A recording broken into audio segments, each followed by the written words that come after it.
The United States and Brazil are also united in support of the long-suffering people of Cuba and Nicaragua. The twilight hour of socialism has arrived in our hemisphere, and hopefully, by the way, it's also arrived, that twilight hour, in our great country, which is doing better than it's ever done economically. The last thing we want in the United States is socialism. So, President Bolsonaro, I will tell you that we'll be consulting and talking a lot. We'll be working on all of our both problems and assets, and we're making tremendous strides. We had a great meeting today. As I told President Bolsonaro, I also intend to designate Brazil as a major non-NATO ally, or even possibly, if you start thinking about it, maybe a NATO ally.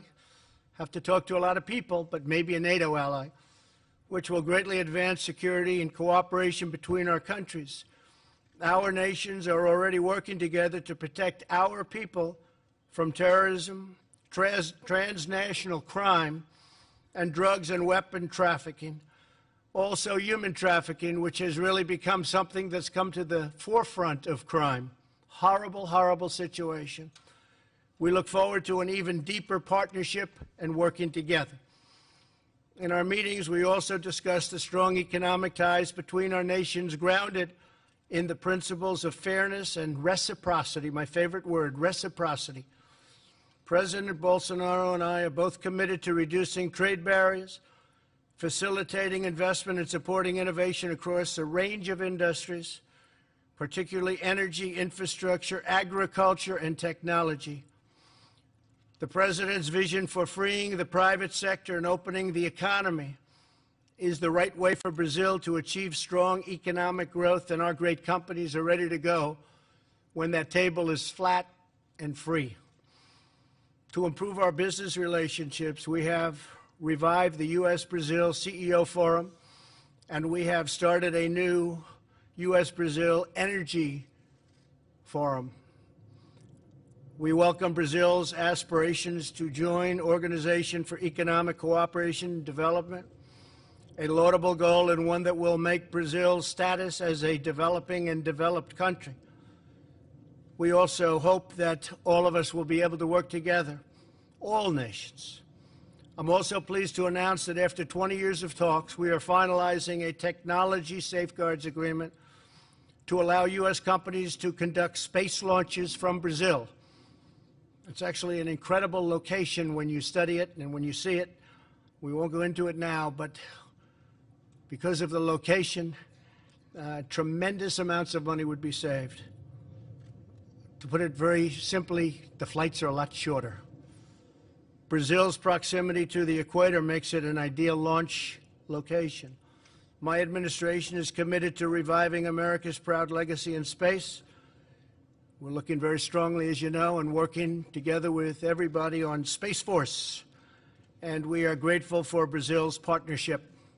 Mr. President, thank you again for the honor of your visit today. A strong and thriving friendship between the United States and Brazil is essential to a future of security and prosperity for all of our citizens.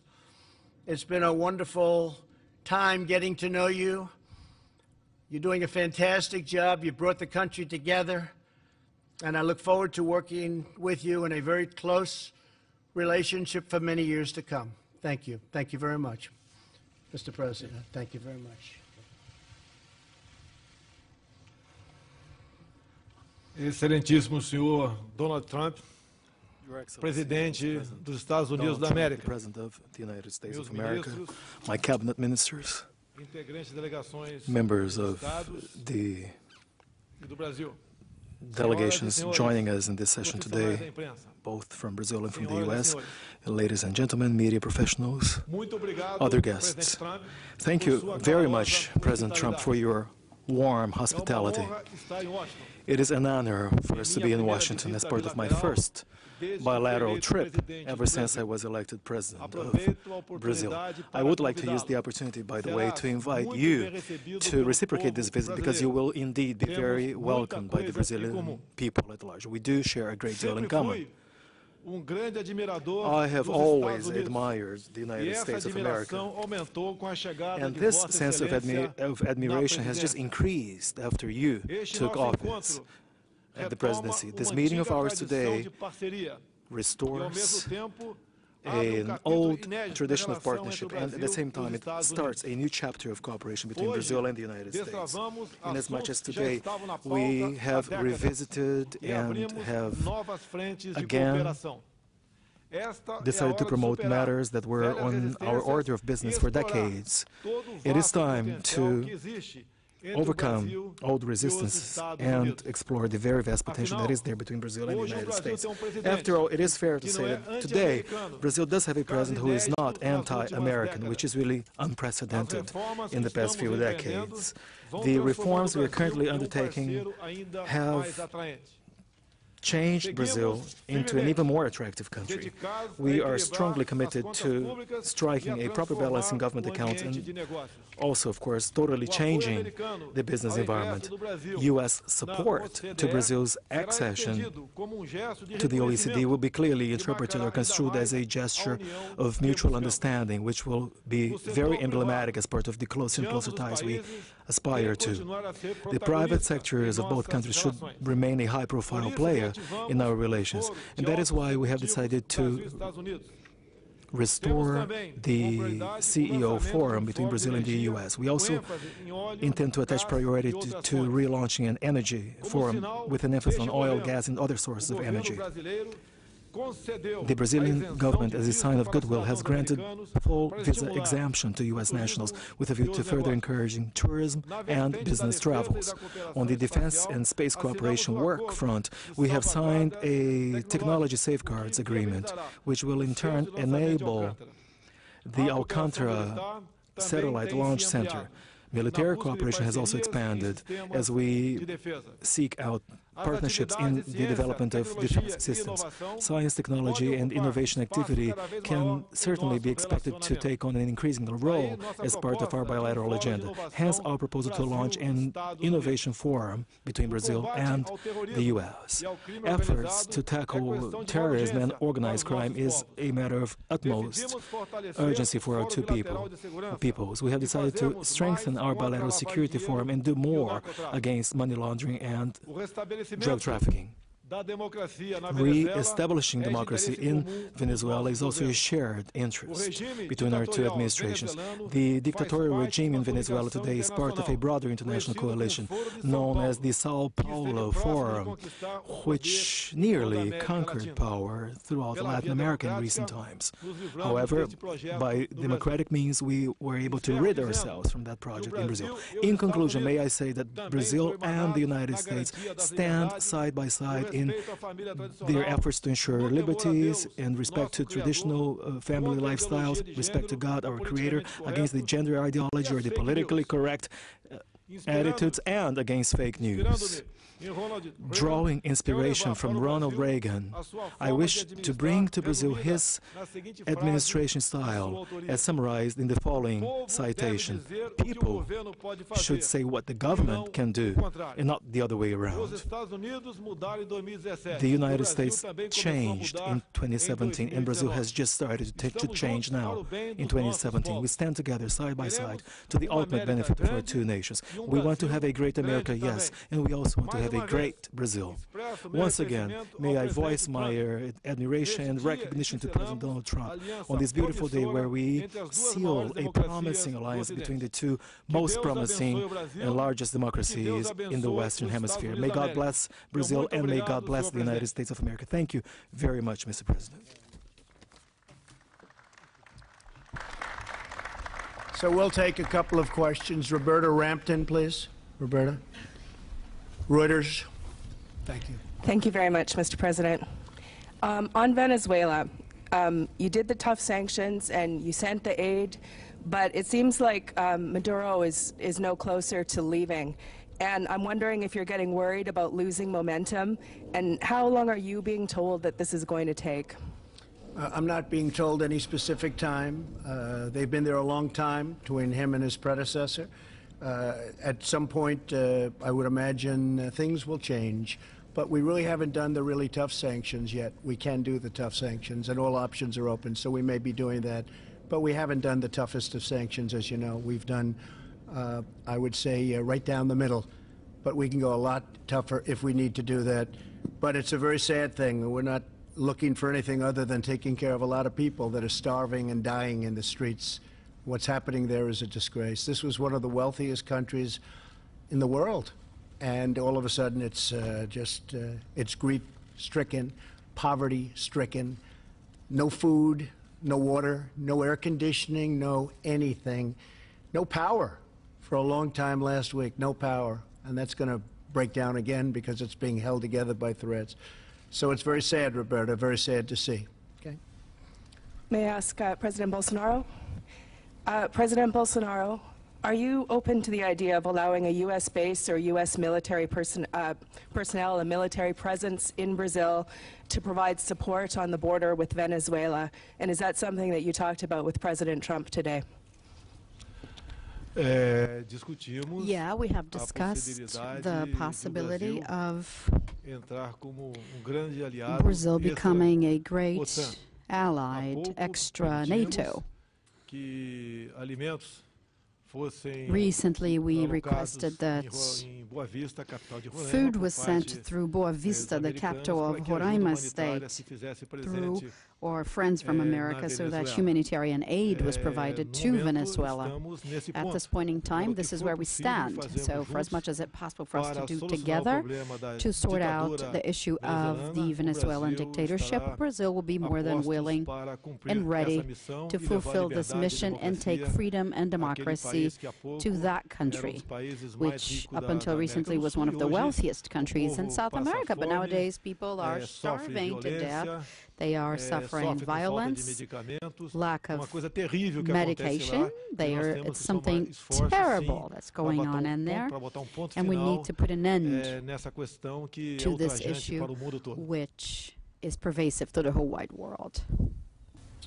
Mr. President, please. Boa tarde, presidente. Simone Iglesias, da Bloomberg. Eu gostaria de saber, Hello, Simone Iglesias from Bloomberg. I would like to know if fizerem uma intervenção militar the na U.S. Venezuela, actually has a military intervention in Venezuela, what's the position of Brazil? Well, there are a few issues that, if you speak, they're no longer strategic. Therefore, these reserved issues, which may be discussed if they have not yet, will not become public. Evidently. I remember on a debate here in the United States when a candidate asked another candidate what he would do to fight the Islamic State. He said, if I say, I will no longer be able to beat it. So it's a matter of strategy. For everything that we discuss here will be honored, but unfortunately certain pieces of information, if are to come to the table, may not be debated publicly. President Trump, regarding the military intervention, do you think about this possibility? Fighting Venezuela to remove Maduro from power? So, as I said, all options are open. I think of all possibilities. All options are open. We'll see what happens. And by the way, I see in the audience the son of the president, who has been fantastic. Would you please stand up? The job you've done during a very tough period of time is just fantastic. And I know your father appreciates it, that I can tell you. Okay, thank you very much. Fantastic job. Sagar Enjeti from Daily Caller. Sagar. Thank you. Thank you, Mr. President. Two questions for you, sir, if I may. The first on the 2020 election. There's a growing number of Democratic candidates who have endorsed the idea of adding seats to the Supreme Court. Is that an idea that you would entertain in the remainder of your term or possible next term, or is that not something that you agree with? No, I wouldn't entertain that. The only reason is that they're doing that is they want to try and catch up. So if they can't catch up through the ballot box by winning an election, they want to try doing it in a different way. Now, we would have no interest in that whatsoever. It'll never happen. It won't happen, I guarantee you, it won't happen for 6 years. Another question for you on social media. You tweeted in support of Congressman Nunez's suit against Twitter. There's part of a larger discussion that Senator Josh Hawley's been leading about making social media companies liable for the content that is on their platform, which they're not currently. Is that an idea or a change in law that you would support? Well, we have to do something. I tell you, I have many millions of followers on Twitter, and it's different than it used to be. Things are happening, names are taken off, people aren't getting through. You've heard the same complaints. And it seems to be if they're conservative, if they're Republicans, if they're in a certain group, there's discrimination and big discrimination. I see it absolutely on Twitter and Facebook, which I have also, and others I see, but I really focus more on the one platform. And I have many different platforms. I guess we have 60 million, almost 60 million on Twitter, and if you add them all up, it's way over 100 million people, and I get to see firsthand what's going on, and it's not good.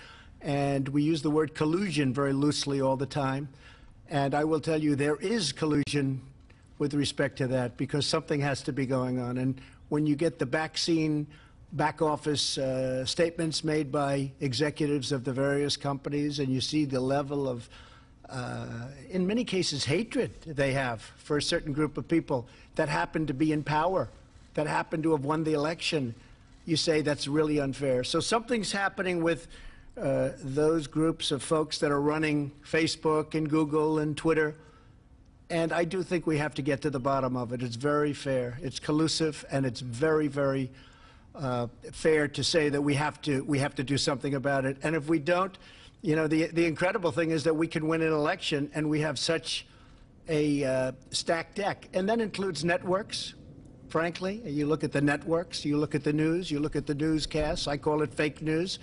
I'm very proud to hear the president use the term fake news. But you look at what's happening with the networks, you look at what's happening with different shows, and it's hard to believe we win. But, you know, I'll tell you what it really shows. The people are smart. The people get it. They'll go through all of that, whatever it is they're fed, and in the end they pull the right lever. It's a very dangerous situation. So I agree. I think something has to be looked at very closely. Thank you, sir. President Bolsonaro, and another question on the 2020 election. If a number of the Democrats who are running to replace the president have embraced or have considered socialist ideas, you've spoken critically of that in the past. If a socialist or a candidate who embraced socialism were to replace the president, how would it affect your relations with the United States? Well, it's an internal affair. We will respect whatever the ballots tell us on 2020, but I do believe Donald Trump is going to be reelected fully. Thank you. I agree.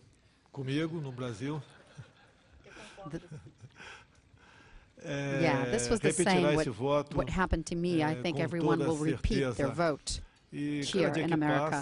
So every day more and more people that are prone to socialism and even communism slowly are going to be opening their minds to the reality. And you can see the border with Venezuela and Brazil was recently closed, not for Brazilians which are pro-socialism to go into Venezuela, but the other way around, so that Venezuelans who support democracy wouldn't go into Brazil. This feeling most certainly is going to be very much seen when 2020 comes. Mr. President, thank you very much. Sorry. Go ahead. You want to go? You Yeah. look like a very nice person. Go ahead. Watch. Here, this will be the killer of all time. Watch. Thank you, Mr. President. Beatriz Bula from Estadão. The USTR is not supporting the entry of Brazil in the OECD. Is the U.S. government going to formally support Brazil's entry on the OECD, and what have you asked as a trade-off? We will be supporting. We're going to have a great relationship in so many different ways. That's just something that we're going to be doing in honor of the president and in honor of Brazil. We will be asking for things, but not necessarily having to do with that. I think we're just going to have a very fair relationship. Okay? Thank you. Thank you. And President Bolsonaro. Presidente Bolsonaro, os Estados Unidos esperam a diminuição da influência da China no Brasil. Ontem o ministro da Does Economia, the United Paulo States Guedes, falou que o Brasil vai expect the continuar influence of China a into comerciar com a Brazil? China e Yesterday, receber Paulo investimentos da Guedes China. mentioned that it's going to incentivize relations with China. How does the U.S. see that? And what you said about President Trump, about the Chinese in Brazil? Well, like I said, Brazil is going to keep on making as much business with as many countries as possible. No longer businesses are going to be found into the ideology as it used to be. We are also following this objective for the good of our peoples. Thank you very much, Mr. President. I appreciate it. Thank you very much, and thank you, everybody. Thank you very much. China's going very well. Talks with China going very well. Thank you, everybody. Thank you.